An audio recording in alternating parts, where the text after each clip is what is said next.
Rice Stadium, an empty shell waiting to be filled with the sounds of spectacle.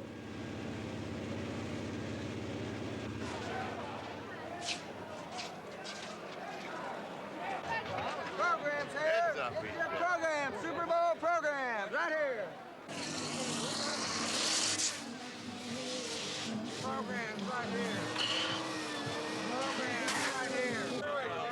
Yay, Vikings! Yay!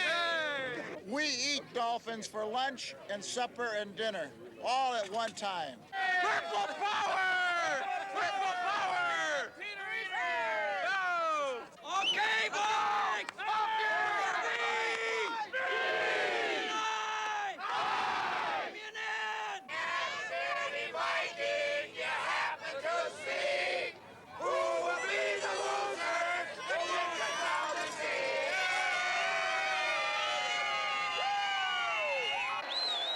There are times when an athletic event transcends the boundaries of sport and becomes embedded in a nation's consciousness. In 8 seasons, the Super Bowl has become such an event. The Minnesota Vikings had come this way before, only to suffer a shocking loss to the underdog Kansas City Chiefs in Super Bowl IV. Now, 4 years later, they stood on the threshold again. But this time, they were the underdogs. In those same 4 years, the Miami Dolphins had risen from the dregs of the sport to a world championship. Today, they would defend that championship amid the celebration of Super Bowl VIII.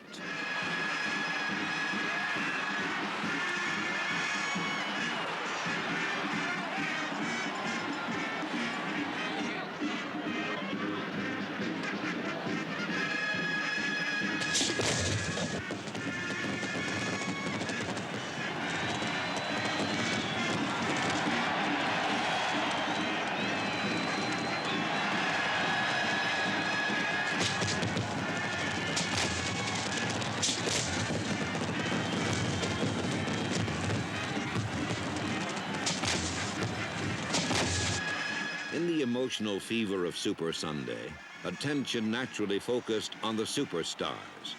But trailing just behind was a supporting cast almost out of place amid all the pre-game hoopla. For an offensive lineman, lack of public recognition is an accepted fact.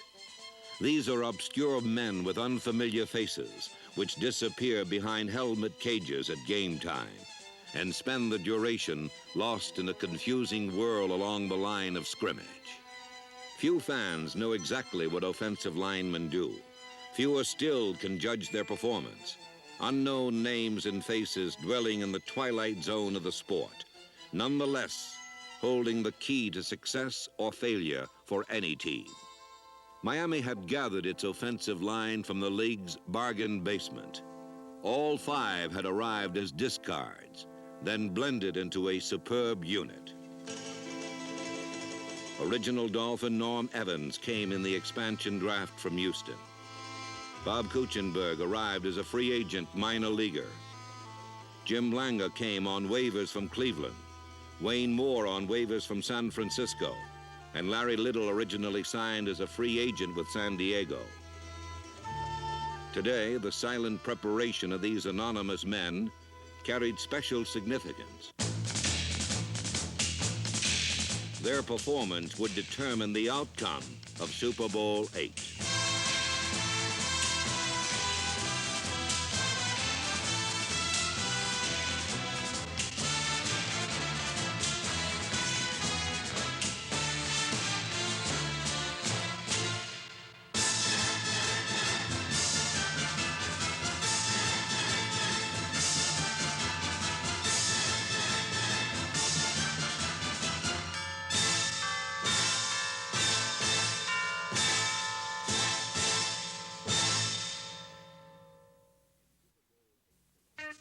In Super Bowl VIII, the Miami Dolphins would try to duplicate Green Bay's back-to-back world championships.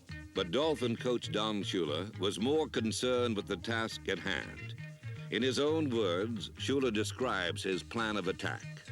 Going into Super Bowl VIII against the Minnesota Vikings, we felt one of the critical areas of the ball game would be the ability of our offensive line to handle Minnesota's great defensive line, and they predicate everything on coming off the ball as fast as they possibly can. Of course, they have tremendous athletes. Page is probably the best defensive tackle in football.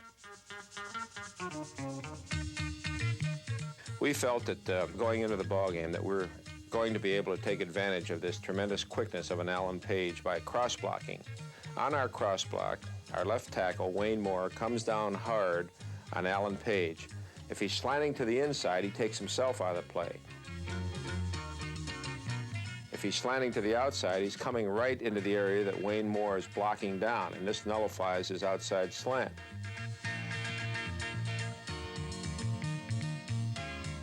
Kuchenberg, on this play, lets Wayne Moore go first, and then he pulls to the outside, and he blocks out on their defensive end. The play was very effective, and it was only because the cross block was the type of blocking that should be used against these hard-charging defensive linemen. There were two plays that we had set up in the ball game to take advantage of the experience of a Carl Eller and a Jim Marshall. Eller and Marshall have been playing so long that every time that they read the blocking pattern of the offensive line, they react instinctively to this blocking pattern. The play starts out as a trap on the defensive end. And when the defensive end reads and reacts tough to the inside, then the ball carrier, instead of cutting inside, continues to the outside. And we made everything look like it was the inside trap play. When Eller closed to the inside, then we still were able to get the ball outside to Mercury Morris, and it was a very effective play. Another way that we were able to make the defensive lines hesitate was misdirection. The offensive linemen pull in one direction, the backs start out like they're going with the offensive lineman, and then Larry Csonka comes back with the football against the flow, and this is a effective play because it starts out like it's going in one direction, and then it ends up going in the opposite direction, hence the term misdirection. The Dolphins had drawn first blood with a drive that approached perfection and set the tenor of what was to follow. The offensive line had been brilliant as they outmaneuvered, outflanked, outthought, and outright handled the feared purple people. Mixing cross blocks to take advantage of Page's quickness, negative influence traps to get outside Eller and Marshall, and misdirection, Miami swept 62 yards in 10 plays for a 7-0 lead. In the crucial opening confrontation, Miami's offensive line had met the foe and established a decided advantage. Now it was Minnesota's turn. The Vikings' offensive line knew they had to retaliate quickly, and they fired out with purpose.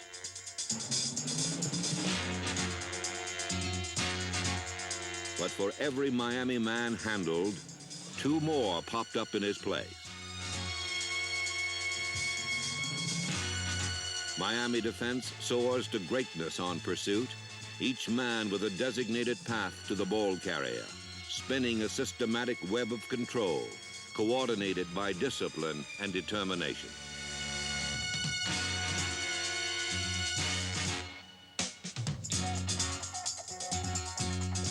The many-headed monster of Miami pursuit was especially frustrating to Rookie of the Year Chuck Foreman, number 44.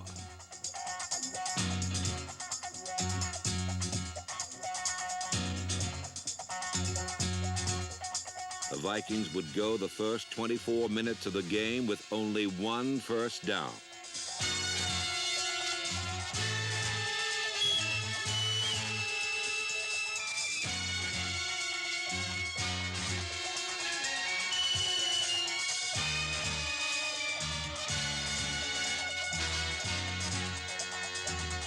Miami buried Minnesota with pursuit and then turned the ball over to Bob Griese. Much pre-game speculation surrounded Paul Warfield's pulled hamstring, so Griese sent number 42 in motion, spreading the Minnesota secondary. With the flow going outside, Griese dropped straight back, then looked over the middle and found tight end Jim Mandich. Having already established the running game, Jim Langer and Bob Kuchenberg switched to pass protection, double-teaming the furious rush of Alan Page, giving Griese time to complete 4 for 4 in the first quarter.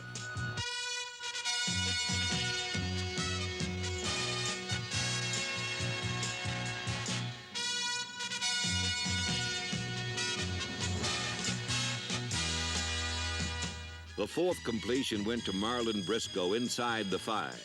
Then Jim Kiick replaced Mercury Morris and performed his specialty.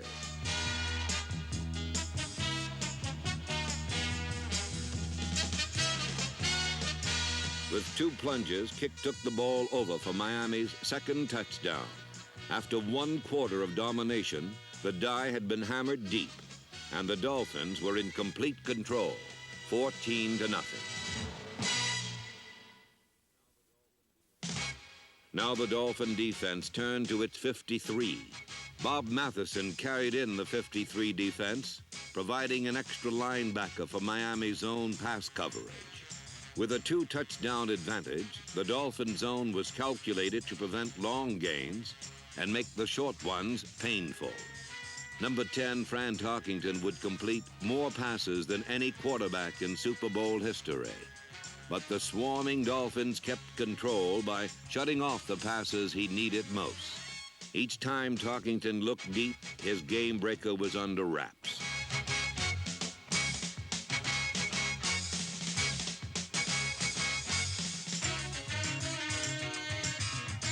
Number 42, John Gilliam, drew a stifling Dolphin double team, and finally Tarkington ran out of time.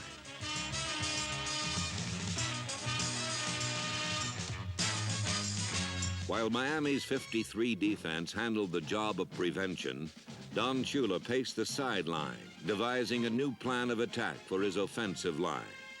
Early in the game, our cross block was effective against the hard-charging Alan Page and Jim Marshall.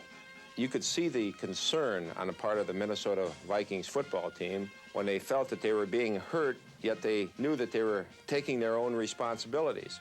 Then they started to be more cautious, and this restrained them from charging as hard as they had been charging across the line of scrimmage. When we sensed this offensively, we decided to change our attack pattern to a more straight-on, man-on-man blocking pattern. And when the Minnesota linemen now started to wait to see what we were going to do, whether we were going to cross block or whether we were going to use negative influence and try to get the ball outside, then we were able to get on them in a hurry with our straight blocking, move them off the line of scrimmage, and again enable Csonka to find some running room.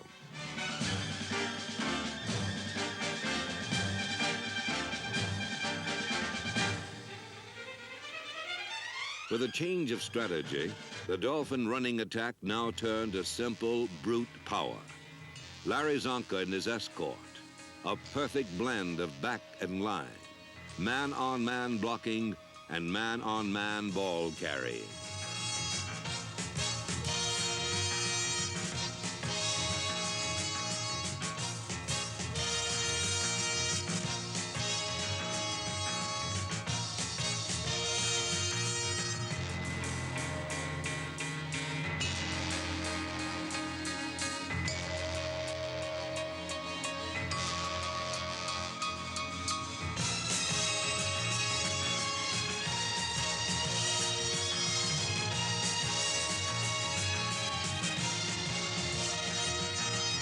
At last, Minnesota ganged up to stop Csonka, inches short of a first down, leaving Garo Yepremian a chip shot from the 28. Csonka and his blockers had padded the lead to 17-0, and with time running out in the first half, the Minnesota offensive line had only one way to go.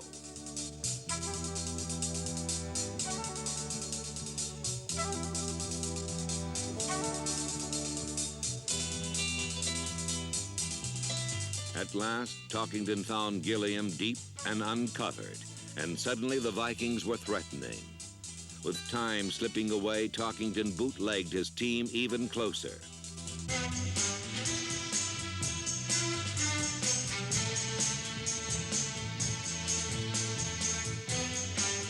With fourth down at the Dolphin 6, Tarkington came up 3 inches short, and the Viking bench sent in word to go for it. These are the moments that test the true mettle of a champion. 1 minute, 4 seconds remaining. Fourth down. Time to dig in. Time to reach down. Time to find out which team wants it the most.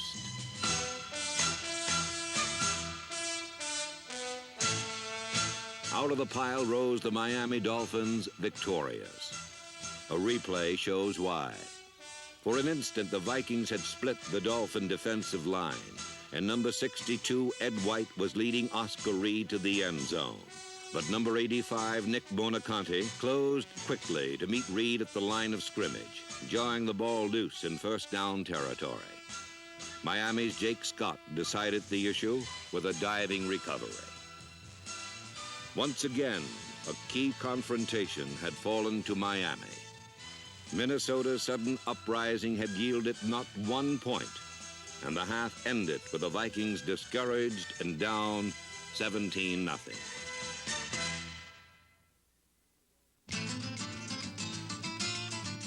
The Miami Dolphins returned for the second half with a comfortable pad and overinflated confidence. On the first play, John Gilliam quickly brought them back to reality.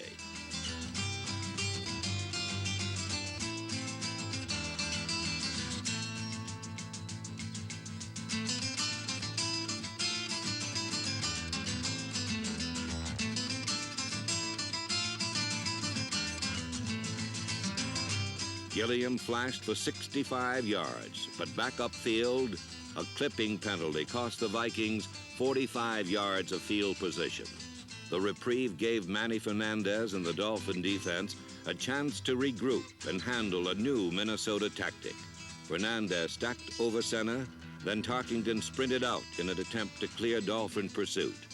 Fernandez never gave him a chance.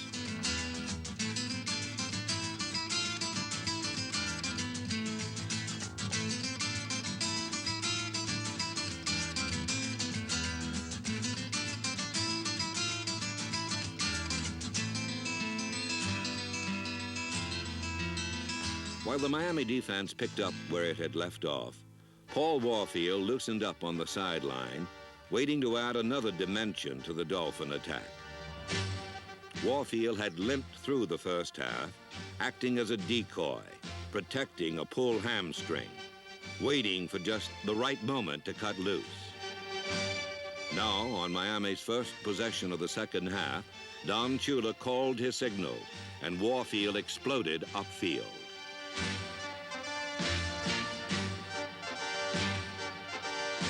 The tender muscle had responded, and natural greatness did the rest.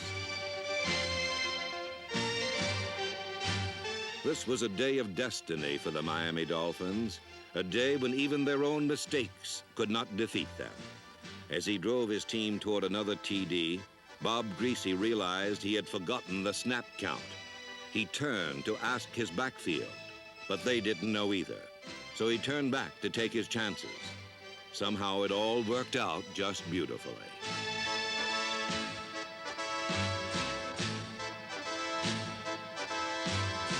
Larry Csonka blasted in, and the broken play gave Miami an awesome 24-0 advantage.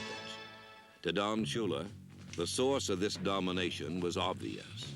When our straight blocking began to become effective, then we realized that we were controlling the line of scrimmage. Now we were the team that was winning the battle up front. But after you win the battle up front, then you have to continue to work for position follow-through. There are some tremendous shots of Bob Kuechenberg keeping his position on Alan Page as the ball moves to the outside. This is what we call position follow-through, and by being able to do this, then Kuechenberg continues to build this wall between Alan Page and the ball carrier. The Vikings had been pushed around and penalized all afternoon, Finally, their cool veneer wore thin, and angry rumblings began to break through.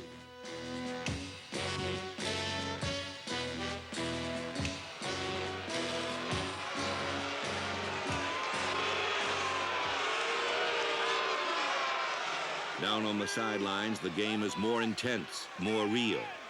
Now, although hopelessly behind, the aroused Vikings would strike back in anger at the source of all their frustrations. Right! Split right! Hey! Hey! Let's go! Let's go, Moose! Way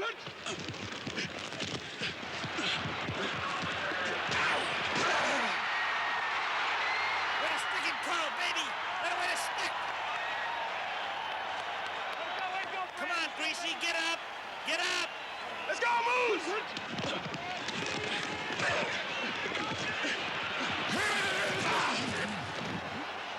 Come on, Griese, get up! We're coming again! Slide power 21 on one.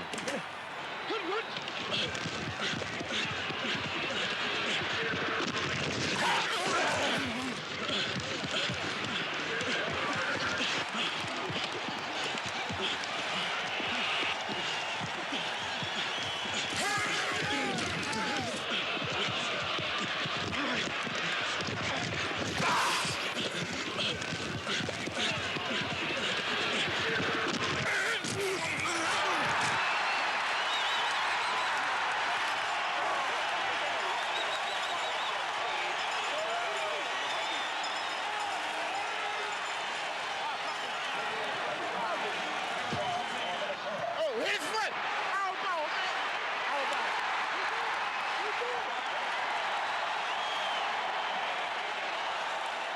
Fittingly, Minnesota's last flurry ended in frustration as an offside penalty negated a successful onside kick. At last, the joy of Super Sunday had all drained away.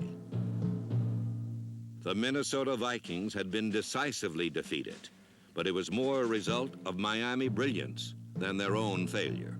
Minnesota had simply met the irresistible force and had been crushed. Defensive end Carl Eller summed it up best when he said, "I have never seen a more dominating team than the Miami Dolphins. All afternoon, I had the feeling that the outcome had already been decreed on high before we even took the field. It seemed I could hear Scottish bagpipes in the distance, keeping time as they came after us, wave after wave, gaining ground so easily, they seemed to be floating in suspended animation."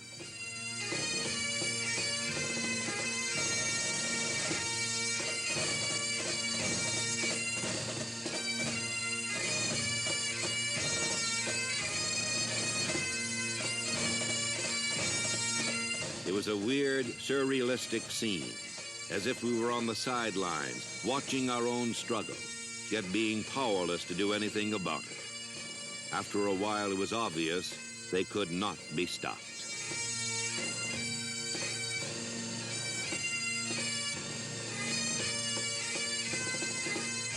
For Carl Eller and the Minnesota Vikings, Super Bowl VIII was a strange nightmare. For the Miami Dolphins, it was a dream of near perfection, a performance unequaled in Super Bowl history. As time ran out, accolades rained down on the Miami superstars. Larry Csonka had convinced the nation of his greatness with a Super Bowl record 145 yards rushing and was named Player of the Game. But there were others who shared at least equally in his accomplishment. 5 anonymous men had turned in a performance of artistry and rare beauty that few who watched the game were even aware of. Yet their coach and teammates knew, in the end, the game ball was in appropriate hands, as the Miami Dolphins, one and all, earned the right to be called world champions.